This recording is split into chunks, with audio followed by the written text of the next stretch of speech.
Way before this place was a brewery, it was a railway yard, and it served its time fixing trains in the 32 buildings that make up this bay, sending them out on the lines and carrying freight across the country. It carries not only train history, but a lot of good ghost stories. Absolutely. And we even have a book here of all of the strange instances that have occurred that we've taken note of. Heard typing in the office when she was the only person working. There's a reference to an orange blur that appears on the catwalk. But this is, I think, one of my favorites. All quiet on the ghost front recently.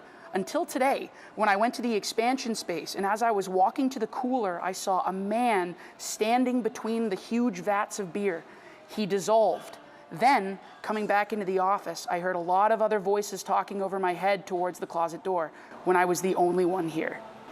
Does it make people not want to work here? No, because we again, we're very connected to this history as well. And luckily, the most famous story, the story of old Joe, who was an old fire stoker who worked here, we know for a fact he is a benevolent spirit that seeks to look over all of the workers at the Roundhouse.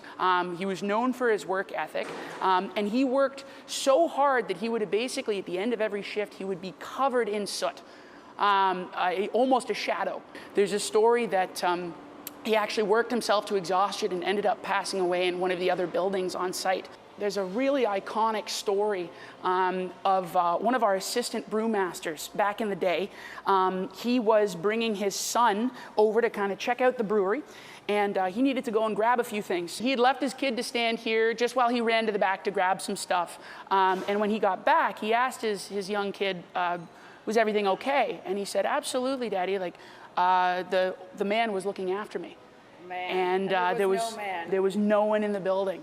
Who knows what other stories here that just haven't been able to make it to us orally almost 100 years later. Well, although most of the events have happened late at night or early in the morning, you never know. You might want to keep your eyes and ears open next time you're visiting the Roundhouse.